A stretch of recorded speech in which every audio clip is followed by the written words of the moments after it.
Hello friend, नमस्कार।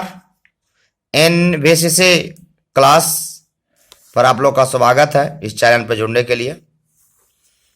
और आप लोग को कल बीएड इंटरेस्ट का जो एग्जाम हुआ था, समान हिंदी का हम क्वेश्चन आंसर आप लोग को हम बताने जा रहे हैं। कौन कितना सही किया है और हिंदी से रिलेटिव आप लोग को हम क्वेश्चन आंसर आप लोग को हम बता रहे हैं। तो पहले इस गद्यांश को पढ़ना था, गद्यांश को पढ़ करके इसको उत्तर देना था। तो क्या है, आप ध्यान दीजिएगा। पहला क्वेश्चन है, साहित्य को क्या माना गया है? साहित्य को क्या माना गया है? तो साहित्य को कठिन, तपस्या और महान यज्ञ माना गया है। ऑप्शन नंबर सी होता, जो कि इसका फर्स्ट लाइन में ही आपका आंसर दिया हुआ था। देखिए, उस कठिन तपस्या और महान यज्ञ समझना चाहिए, है ना। ऑप्शन नंबर 17 क्वेश्चन है, उच्च साहित्य के भाव भूमि क्या है?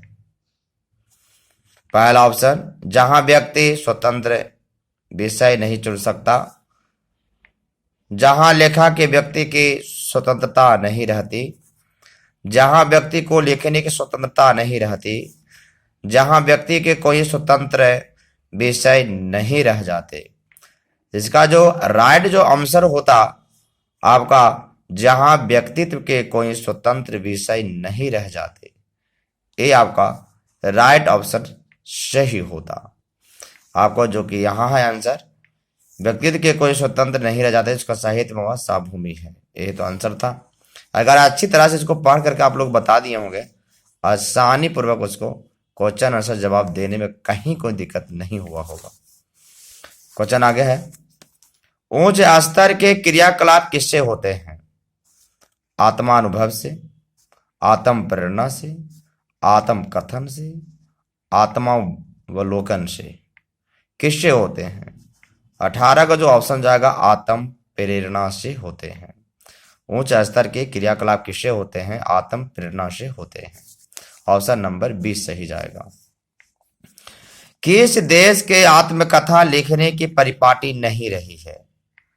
किस देश के आत्मकथा लिखने की परिपाटी नहीं रही है? एक राइट ऑप्शन जो आएगा, भारत वर्ष, उत्तर प्रदेश, रूस में, अमेरिका में। राइट आंसर जो आएगा भारत वर्ष में जाएगा, भारत वर्ष होगा इसका सही आंसर। हिंदी में किस विधा को पाखंड कहा गया है? हिंदी में किस विधा को पाखंड कहा गया है?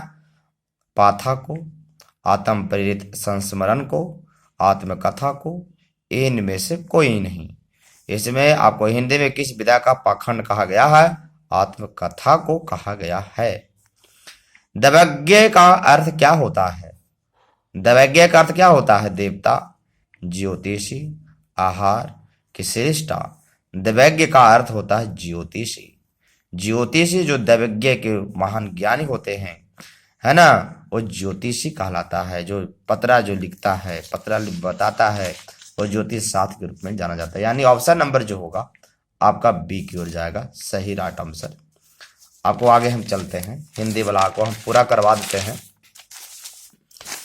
आगे कहता है कि किस शब्द के बर्तनी शुद्ध है? किस शब्द के बर्तनी शुद्ध है? आधीन। आधीन ऐसे नहीं लिखा था, अधीन लिखा था है। व्यवहारिक, व्यवहारिक नहीं लिखा था, व्यवहारिक। मिष्ठान, अत्यधिक। इसमें जो सही जो आपको आंसर जो होगा, आपको डी की ओर जाएगा, अत्यधिक होगा। मिष्ठान गलत है, मिष्ठान ऐसे नहीं लिखाता है। व्यवहारिक गलत है, अधीन, अधीन के अधीन होता है। व्यवहारिक, व्यवहारिक स्वतः अत्यधिक, अत्यधिक। इसमें राइट ऑप्शन आपको डी की ओर जाएगा। किस रस को रसराज कहा जाता है?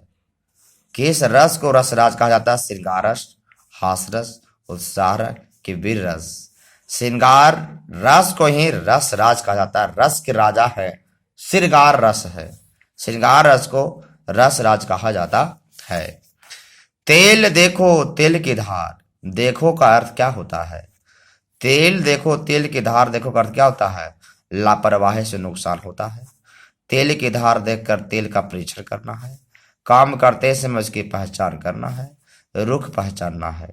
इसका सही जो होगा आपका तेल देखो तेल की धार का जो अर्थ जो होता है सही रूप से काम करते समय उसकी पहचान करना। ऑप्शन नंबर सी इसका सही ऑप्शन होता। मुख का विलोम शब्द क्या होता है? मुख का विलोम शब्द विमुख होता है कि प्रतिमुख होता है कि गौण होता है कि समान होता है? मुख का विलोम शब्द होता है गौण होता है, गौण। Option number C right answer. कमल का पर्यायवाची शब्द क्या होता है? कमल का पर्यायवाची रजनीगंधा कि गुलाब कि अम्बुज कि मलका? बहुत का लोग गुलाब मार दिए होंगे। तो कमल का पर्यायवाची जो शब्द होता है वो अम्बुज होता है। अम्बुज लिखा रहे, अरविंद लिखा रहे, ये सब क्या है? पंकज लिख रहे, ये सब कमल का पर्यायवाची शब्द होता है। अम्बुज इसमें ऑप्शन नंबर सी होता। किस वाक्य में आपादान कारक है? आपादान कारक किस वाक्य में आपादान कारक है? आपादान कारक से रिलेटिव एक क्वेश्चन जरूर पूछता रहता है हमेशा के लिए। तो किस वाक्य में आपादान कारक है? राम ने रावण को तीर से मारा, ये तो होगा नहीं, कर्म के लिए है। कर्म ने, है ना, एक कर्म कारक है। मोहन से अब सहा नहीं आता, हिमालय से गंगा निकलती है, चाकू से फल काटा है। जो ऑप्शन नंबर जो इसमें जो है सही जाता। किस वाक्य में आपादान कारक के मतलब होता है किसी चीज से हमें अलग होने की बोध बतावे, अलग हो जाता है तो उसके आपादान कारक है। जैसे मैं आप लोगों को मैं उदाहरण देता हूँ, जैसे बच्चे जो है छत से नीचे गिर गया, तो देखो छत और बच्चा कहाँ हो गया, छत कहाँ है और बच्चे कहाँ हो गया, तो देखो अलग होने का बोध बता रहा है कि नहीं, एकदम अलग हो जाए। इसमें अलग होने का बोध इसमें कौन बता रहा है? इसमें अलग होने का बोध जो बता रहा है ऑप्शन नंबर सी जाता है, हिमालय से गंगा निकलती है। हिमालय कहाँ है और गंगा नदी कहाँ से कहाँ निकल करके आ गई, यानी दूर का संबंध हो रहा है कि नहीं? आपादान कारक के मतलब समझ जाना कि उस संबंधी से हमें दूर की भावना बतावे, अलग होने की बोध बतावे। जैसे पेड़ से पत्ता गिरना, ये भी क्या है? आपादान कारक उदाहरण होता है। पेड़ कहाँ है, पत्ता कहाँ गिर गया, पत्ता कहाँ उड़ के चला गया, तो क्या है? आपादान कारक उदाहरण होता है। ऐसा सा जो भी आएगा एग्जाम्पल अलग होने का बोध, तो आपादान कारक की उदाहरण आप समझिएगा। रेलगाड़ी शब्द क्या है? रेलगाड़ी, रेल है इंग्लिश शब्द और गाड़ी है हिंदी शब्द, दोनों को मिला करके क्या कहा जाता है? रेलगाड़ी शब्द तत्सम कि देशज की विदेशज की संकर। रेलगाड़ी अगर रेलगाड़ी है हिंदी शब्द, अंग्रेजी शब्द, अगाड़ी है हिंदी शब्द, दोनों को मिलाकर के कहा जाता संकर, कहा जाता संकर। रेलगाड़ी शब्द कैसा था? संकर है। त्रिफला में कौन सा समास है? त्रिफला कर्मधारय समास के, अविभाजित समास के, द्वंद्व समास के, द्विगु समास। तो त्रिफला में जो होता है वो द्विगु समास है। क्यों? क्योंकि त्रिफला त्रि मतलब संख्या को जो बोध जो बताता है उसको कहते हैं द्विगु समास कहा जाता है। लेखक शब्द के अंत में कौन सा प्रत्यय लगा हुआ है? प्रत्यय जो शब्द के बाद में आकर के लगता है उसे कहते हैं प्रत्यय। एक उपसर्ग होता है जो शब्द के पहले आकर के लगता है उसे कहते हैं उपसर्ग। तो लेखक शब्द के अंत में प्रत्यय लगा हुआ, तो शब्द के अंत में आकर के क्या लग रहा है? लेखक। इसको पढ़ के देखो, लेखक, तो यह कह रहा है कि ये कह रहा है कि या कह रहा है कि या कह रहा, तो इसमें ऑप्शन नंबर डी होता।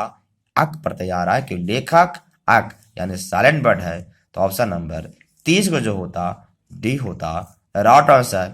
भाई बहनों से आप लोग को निवेदन है कि इसको इस चैनल पर आए होंगे, जो इस वीडियो को सब्सक्राइब लाइक और कमेंट नहीं किए होंगे तो जरूर से जरूर कर दीजिएगा। Thank watching video. ओके।